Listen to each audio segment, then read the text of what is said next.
Hi, good morning everyone. This is Mayur Purorekar from DJ Sangvi College of Engineering. Today I'm going to be having a lecture on two particular things. One is the combined access chart and the second one is date time functions.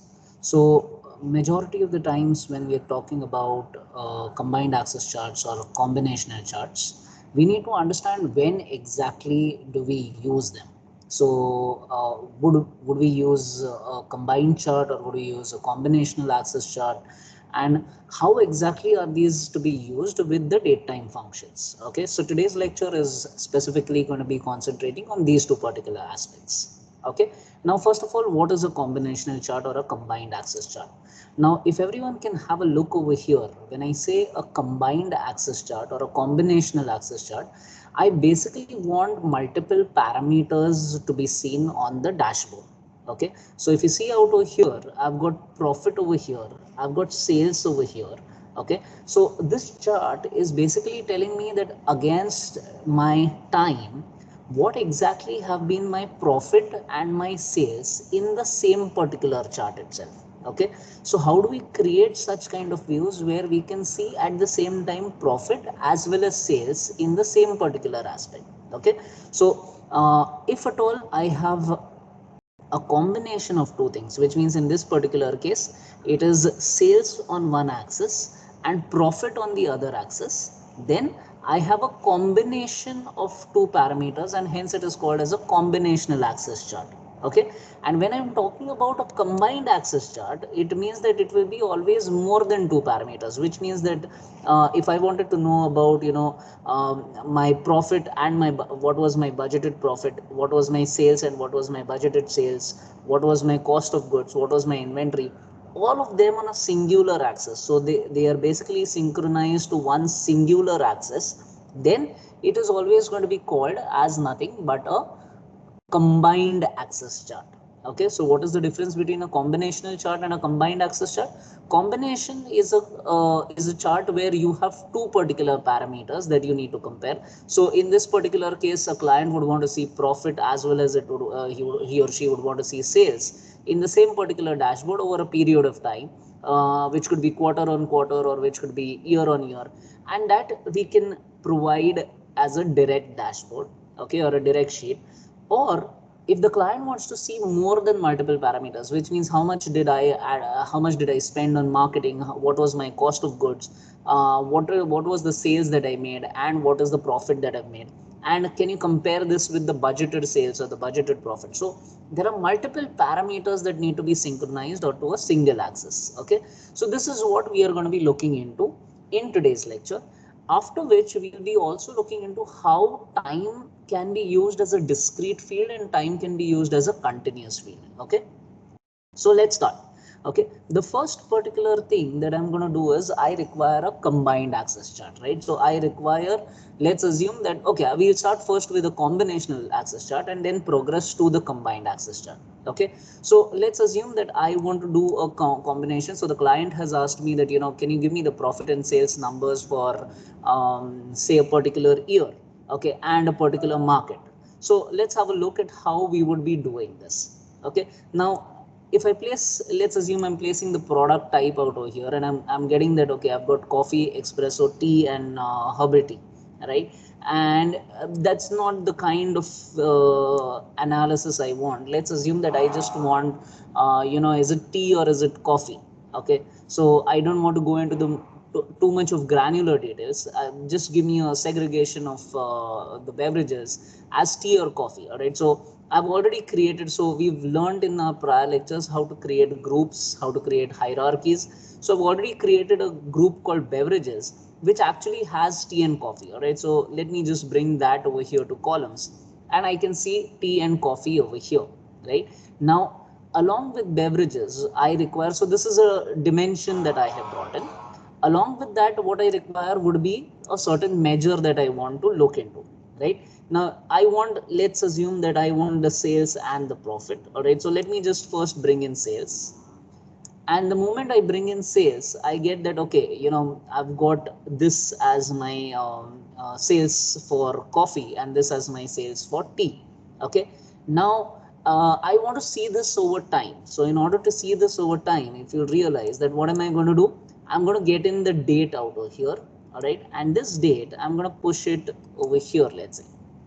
Okay. So now it will show me 2012 and 2013.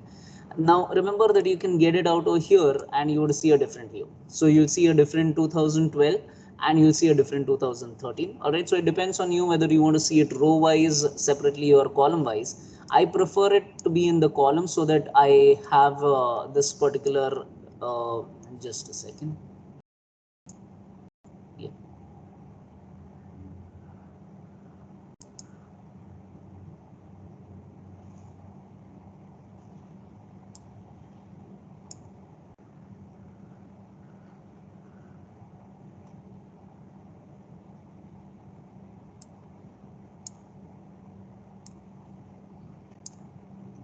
Yeah.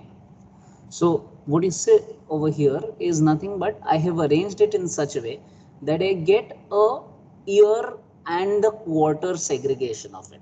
All right. So what I did was I basically pushed in beverages into the columns. All right. So if you can see, I can just remove the field over here. So I've got beverages and sum of sales. All right. And then over here, I pushed in the date into the columns. Okay, so I got the figures for 2012 and 2013 and I can see that the coffee sales have increased. Okay, now I want to actually see a granular data. So what am I going to do? I'm going to change this to quarter and I can see that the numbers are possibly changing in quarter 1, quarter 2, quarter 3 and quarter 4. Okay, so if you always want to see the numbers, all you can do is make sure that you mark this T and you should be able to see what are the numbers that you are coming to. Okay, now remember that this is just sales that is being seen on the first particular axis. All right, and I have the quarter numbers over here. Okay, now I want to also see profit in this particular case. So what am I going to do? I'm going to take profit. Now there are two ways of doing a combinational chart. All right, so the first particular thing that we are going to do is a combinational chart in which I'm going to show you two ways of getting this particular thing done. So I'm taking this profit because I want to see on the other axis profit, and I'm going to place it next to sum of sales. Okay, and now if you see that when I place this next to sum of sales, I see that there is one particular chart for sales, okay, year wise for tea as well as coffee, and I see that there is one more chart for profit. Okay, now I don't want to see this as differently. I want to see this on a singular axis, right? Now when you want to see it on a singular axis, what do? You change this sum of profit. Okay, and over here you'll see something called as dual axis. I want you to press dual axis and now you should be able to see the dual axis, which means profit as well as sales. Okay, now just to understand this very clearly, I'll remove the time column just so that you first understand how exactly things are working, and then I'll again push in the year column or the date column. Okay, just getting this out, and now let me just show you how this should actually look. So changing this to bar. Okay, and now if you see that ideally if I use a bar chart, what's going to happen is I've got my coffee value of profit and coffee value of sales. Okay, and similarly for tea, but this is not the best particular chart to use because over here I'm not understanding how much profit I'm making, how much sales I'm making, right? So this is possibly not the best way to represent something. So what do? I can change this particular thing in different aspects. Okay, before I do that, let me show you what exactly has happened over here. What is the problem that has happened? Can you see on the left hand side, you've got the sales, which is from $0 to $450,000. Okay, and over here you've got profit from $0 to $140,000, right? Now both of these axes are not synchronized, which means that that's the reason why this seems to be overlapping in nature, though the sales numbers are completely different and the profit numbers are completely different, right? So in order to make sure that they are synchronized to the same axis, what do? You right click over here, this will become blue in nature. Okay, and then you do a synchronize axis. Now when you do a synchronize axis, if you see over here, now this thing has changed, that okay, now I can see that my sales are at 440 as against my profit of 143,303. Okay, similarly for T, this is something that I can see. Okay, now if you realize that's how you would always want to see your numbers, that okay, now I can see that this is my sales, this is my profit, and now let's say I want to see it over time. Okay, so I want to see it over time. So what am I going to do? I'm going to take it to date and place the date out over here in columns. Okay, and change it. So if you see now over here, if the granularity is just to year, then I have a 2012 and a 2013 mark. All right, so this is an aggregation of both the months from Jan to December, and similarly Jan to December for 2013, or it could be the fiscal year. Okay, now how do I change this particular thing to quarter? Have a look. I'll just do a plus over here, and I see now a quarter date. Okay, so now I can see what's happening in quarter 1, quarter 2, quarter 3, quarter 4, which means that this is basically the fiscal year starting from the 1st of April. Okay, now over here, remember that I can change the way I would want this to look. Okay, so which means that let's assume that over here I can definitely use a line chart over here to project the trajectory of my sales. Okay, so if you can understand now over here, if I use the line chart, okay, so this makes more sense to me because now I realize that okay, now the trajectory for quarter 1, quarter 2, and quarter 3 has been increasing nature. However, quarter 4 have done bad sales, and that's the reason why also I have bad profits, right? So this can give you an extremely good overview of how your chart looks. And this basically, if you all realize, is nothing but used for 2 dimensions. All right, just to make this clean, you can do a fit to width or entire view, and you should see a much better thing.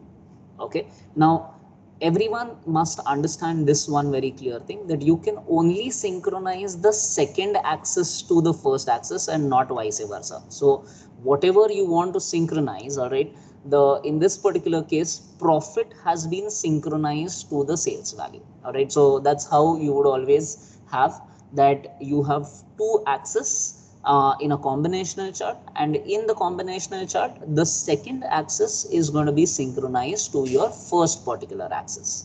Okay, so this is nothing but a basic combinational chart where I can see two particular parameters, profit and sales, over a period of time.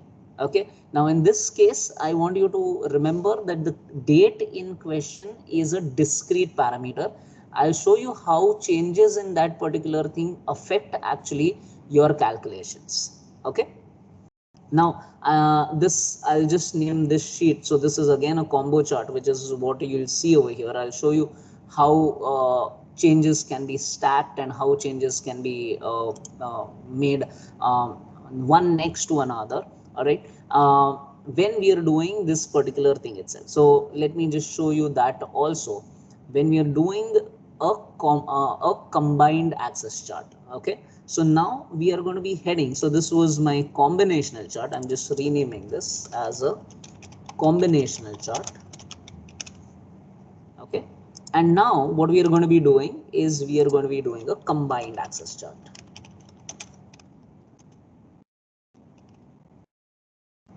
So in this, as I mentioned, that the number of parameters that you'll be working with will be more than your profit and sales. All right, so more than 2 parameters is when you generally preferred a combined axis chart.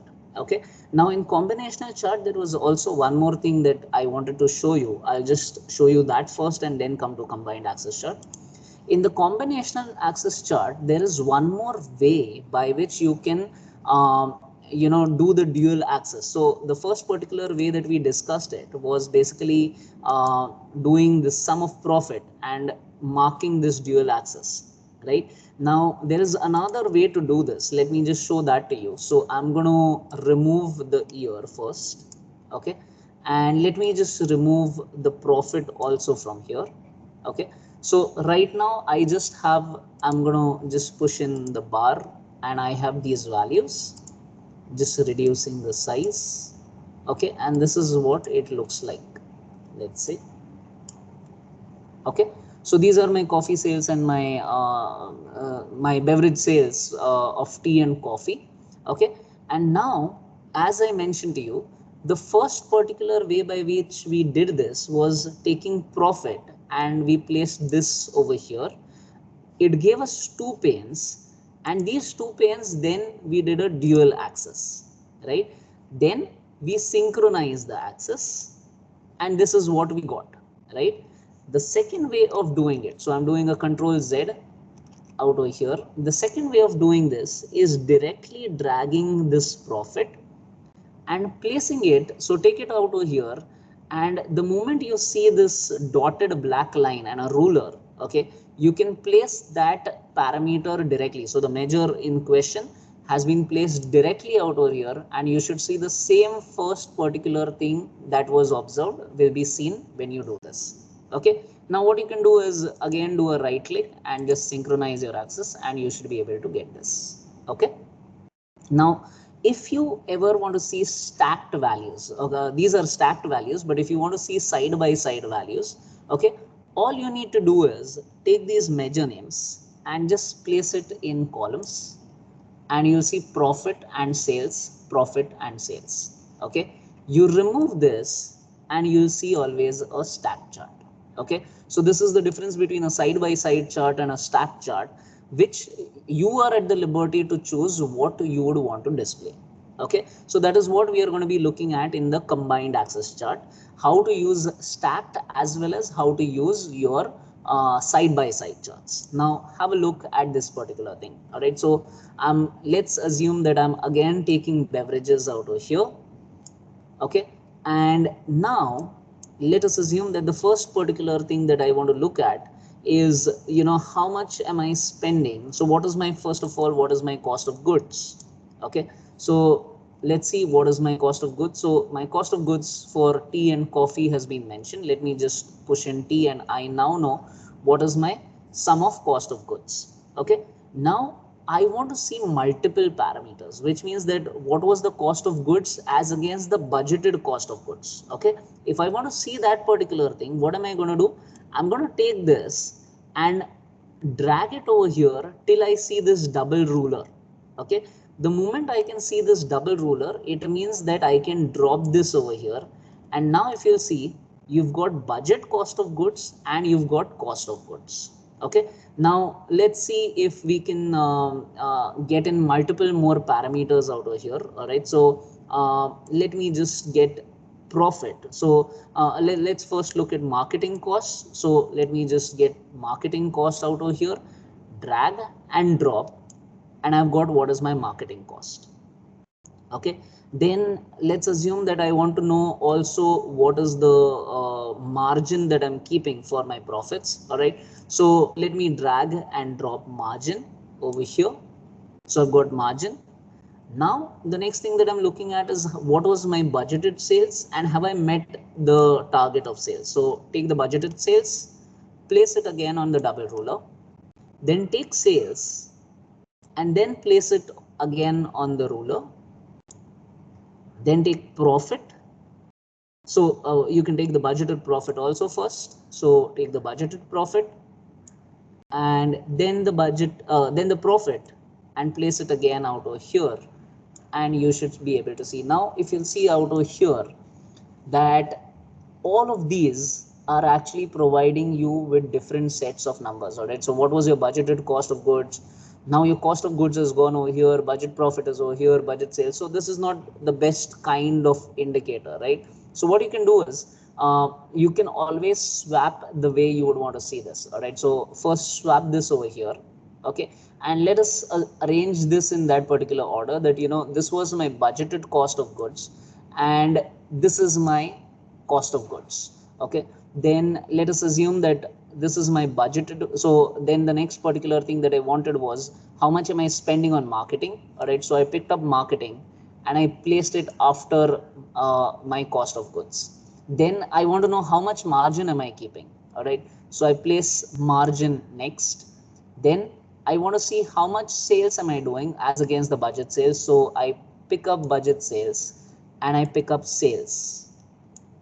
And then I'm looking for what is my budgeted profit and what is my actual profit. Okay, so if you see out over here, these have been arranged in that particular way itself. Okay, now we've already studied how to create groups using marks, right? So you can create visual indicators to indicate that these two belong to the same particular aspect. All right, so what you can do is, just control click and control click, and then over here you can, so it's already ungrouped over here. So as of right now, because they have been grouped over here, you can uh, yeah, just ungroup them, and you can see each of these are currently ungrouped over here. All right, let me just go back over here and let me see if I can group them out of here by using a visual indicator.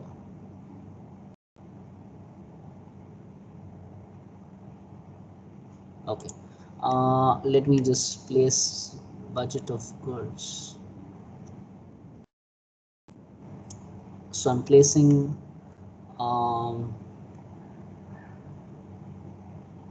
budget cost of goods on color, and no, this is not something that I want. Okay, let's have a look at this particular thing in some time. Let me figure out how to change the colors of these particular things.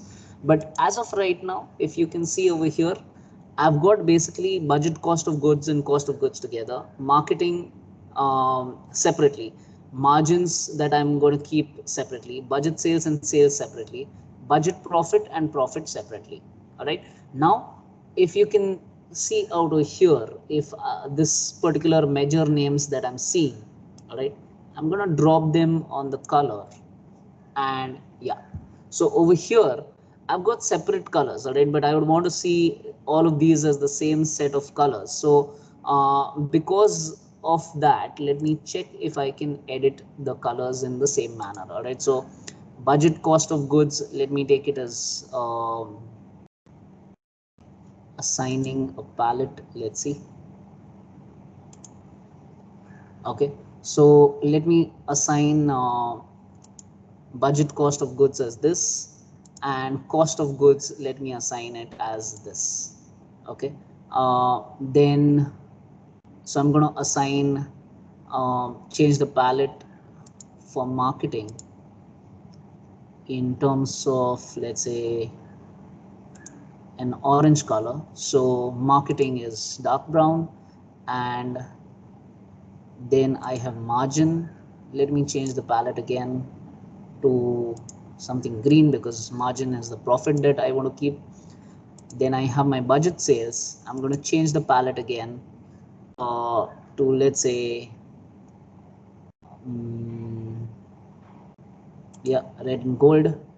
And over here, let's keep budget sales as red and the actual sales as yellow. Then I've got budget profit, and let me keep this as purple, let's assume, and let's keep this as dark purple and the actual profit as light purple. Okay, just press OK, and you should see now that they are possibly in the color scheme that you're assigning. So this and this is related, this is completely unrelated, so that's the reason why it's brown. This is completely unrelated, so that's why green, and this was from the same palette. So you need to make sure that you don't use too many colors. Normally I just wanted to show you that you can use different colors, and that's the reason why I'm showing this. It is always better if you go in a single gradation of color, which means from light to dark or dark to light. All right, so you can always keep the colors in such a manner that they are, let's see, something like, these colors, or let's say Seattle grays. All right, so you can just assign them in a manner which is visually pleasing to the client. All right, so number of colors, when they increase, that creates a problem for the client. So it is always better if you keep this to minimal number of colors. Okay, so just wanted to show you how to get in the colors. You just drag the measure names onto the color mark, and you should be able to see the colors out over here. Okay, now if you'll realize that over here I have all the parameters that I require for a tea and coffee on a singular axis and they are synchronized, right? So if you see out over here, they've been synchronized to a singular value, and this neither represents just budget cost of goods or just cost of goods or just marketing. So it has auto synchronized itself. So over here, it is better if you make sure that you change the name of this particular axis, so you can just edit the axis, or you can yeah, over here uh, change the title to something that is more appropriate. So you can just rename this as parametric values, or you can name it as cost of materials, or budget and profit statement, let's assume.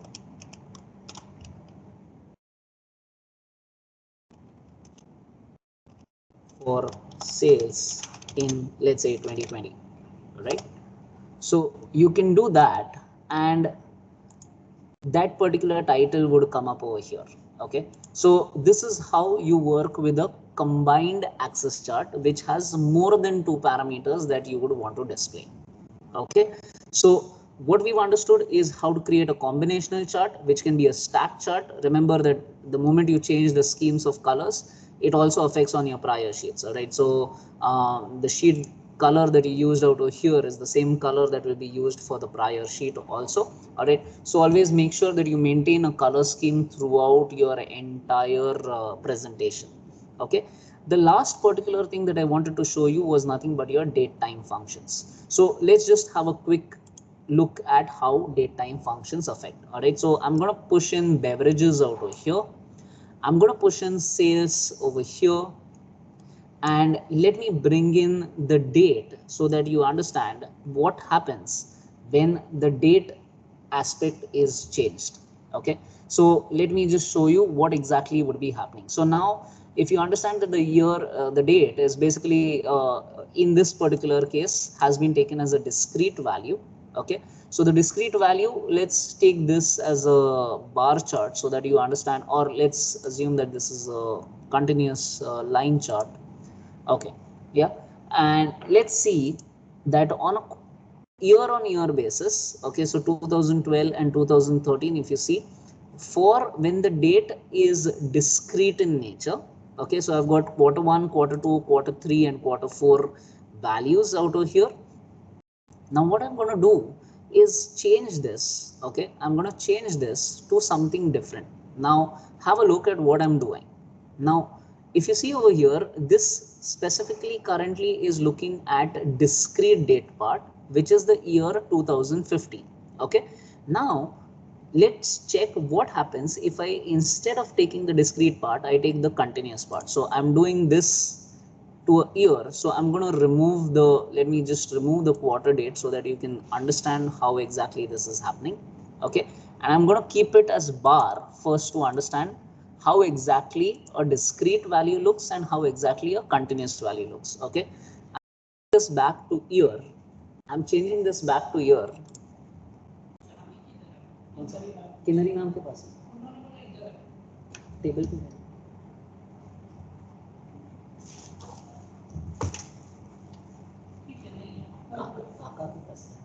काका के पास रहेगा. So I'm changing this back to year. I'm so sorry for the interruption. So over here, I've changed this to 2012 to 2013, 2012 to 2013. Now, in this particular case, what am I going to be doing? I'm going to change this year date from the discrete to a continuous and check what happens. Can you see that the width of this has increased? Okay, now why? Because over here, when you're looking at date as a continuous time function from 2012 to 2013, it is taking into account the aggregation of all the months, and it will be constant because of the fact that it doesn't know how this has gone ahead. It just makes it as a block of data. So 2012 to 2013, I've made this. Okay, and as opposed to that, when you see it as a discrete value, have a look at what exactly it is doing. Okay, so it is 2012. It is not taking into account the months. It is just taking into account the sales for 2012. It is just taking into account the sales for 2013. Okay, now have a look at what happens when it is a quarter basis. So in the quarter basis, this is increased Q1, Q2, Q3, Q4, and again Q1, Q2, Q3, Q4. Okay. However, if you see over here, it is 2012 and 2013, right? Now, what am I going to do is I'm going to change this to discrete. Okay. So let me change this first of all to a discrete quarter, and I can see what's going to happen. So if you see, when I change this to a discrete quarter, all right, so what did I do? I went from year in the discrete date part to quarter in the discrete date part. What it does is it basically combines the quarter 1 and quarter 2 of 2012 and 2013, then quarter 2 of 2012 and 2013, then quarter 3 of 2012 and 2013, which does not make sense for me, because quarter 1 of 2012 cannot be aggregated with quarter 1 of 2013. I would want to see this differently, right? So always when I'm looking at date, have a look if this would make more sense. So I'm going to do a quarter based on years. All right, let me change this to line and you'll understand this. So now if you see quarter, this is how I would want to read my sales, right? Quarter 1 of 2012, then quarter 2 of 2012, then quarter 3 of 2012, then quarter 4 of 2012, then I will go to 2013 quarter 1, quarter 2, quarter 3 and quarter 4, right? So aggregating two quarters of two different years will never make sense. So you need to understand when to use or apply quarter date as a discrete part, or when to use date as a continuous part. Okay, so in this particular case, when I'm tracking monthly data or tracking equity markets, I would always want to see date as continuous. However, if I was looking at, the difference in the shipping date versus the order date, right? So I want to track how good is my supply chain inventory, and over there I would want to see the difference in the dates between two particular dates, and that is where I would use date as a discrete value and not as a continuous value. Whereas in this particular case, I can see that, okay, this is where it would make more sense to use date as a continuous value, right? So again, have a look. If I would have made this as quarter discrete, it would have just combined the quarters of quarter 1 of 2012, quarter 2 of 2012 and 2013, sorry, and then quarter 3 of 2012 and 2013, or whatsoever quarters. So if you have 10 quarters, it will combine the data of all the 10 quarters of 10 years, sorry, and place it in quarter 1. All right, similarly for 10 years in quarter 2, similarly for 10 years in quarter 3, which never will make sense, right? So always make sure that when you're looking at such progression data, you always use a continuous date. Okay, now changing this to month, and you should be able to see that if I'm using a discrete date, all right, so I've got January, February, March, April. However, no year is indicated. So again, this is aggregated January of 2012 with the January of 2013 for coffee. All right, so similarly, it has done the same thing for tea. So if you had 5 years ka data, it would have aggregated the January sales of all the 5 years. Similarly, the February sales of all the 5 years. Whereas if the same particular thing, you use month as continuous, have a look at what it will do.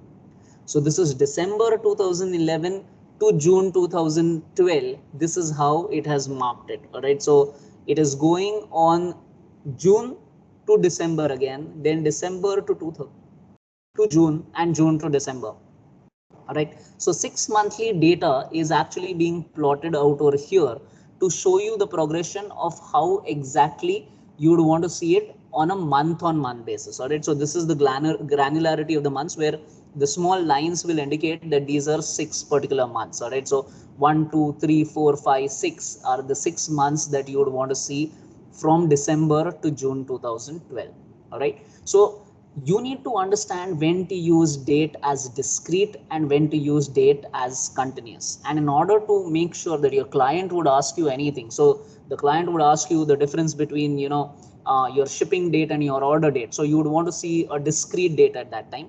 or you'd want to see a continuous date if you're looking at GDP per capita or life expectancy or all of these particular things, or equity markets, where you want to see something over time where time is a continuous value, right? So it is always better to keep your date function ready as a discrete value as well as a continuous value. All right, and how do you do that is right over here. All right, so I want to show you how you can actually create a date discrete and how you can create a date continuous. Just right click over here on date. All right, and go to create a custom date. Okay, so now what you can do is, just convert this to date years. Okay, and over here drop this down to years. If you select this as date part, okay, if you select this as date part, it will give you a discrete date in terms of years. Have a look. Can you see over here discrete? All right, now the same thing I would want to see, let's say, as a continuous thing.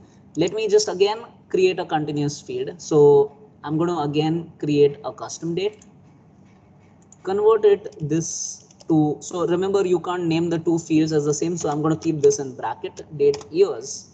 Now instead of date part, I've selected date value. In the drop down I want you to select again years. Okay, so instead of date part, if I select date value, this field will basically be a green field. Check, right? So over here I've got date years as discrete, I've got date years as continuous. Okay, now let's say I want quarters. Okay, so right click again, create custom date. Now date months, exact date, drop it down to, so let's assume that I wanted quarters first. All right, so let's call this as date quarters.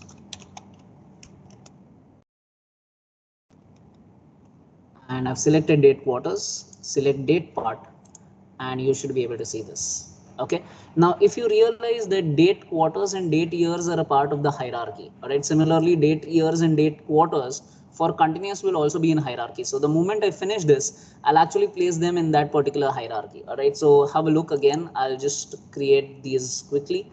So custom date, now in this case date months, sorry, date quarters,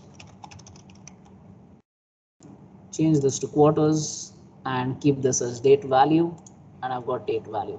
I'm creating for months, create a custom date, date months,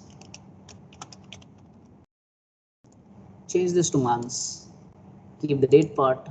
Okay, again right click, create a custom date, date months, similarly over here months, and date value, press OK. Okay, now to create the hierarchy, as we've understood, we drop one field over the other to create a hierarchy. So take date quarters and place it on date years, and over here let's name this hierarchy as date discrete. Press this over here, you've now got a hierarchy. I've also got date months. I'm going to take this and place it into the hierarchy. All right, that completes my date discrete. Similarly, for date continuous, I'm going to take date quarters, place it on date month, date years, create a hierarchy called date continuous.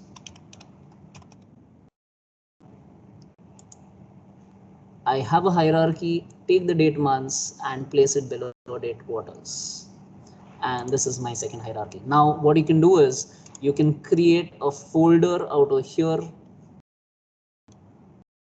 create a folder, call this as date folder, and just make sure that you place, so the date folder would have gone on the top over here, if you can see. So I'm going to take this date continuous, place it in the date folder, take the date discrete, place it in the date folder. Okay, so now I have this date that has been placed over here. So now my data is even cleaner. All right, and if I want to look at continuous dates, I want to look at combined charts or combined access charts, anything, all I need to do is whichever date that the client asks me, I'm going to use either the continuous date or I'm going to be using the discrete date. All right, so that completes our combinational access charts, our combined access charts, and our date time functions. All right, thank you very much. This is Mayur Parwekar again from DJ Sangvi College of Engineering.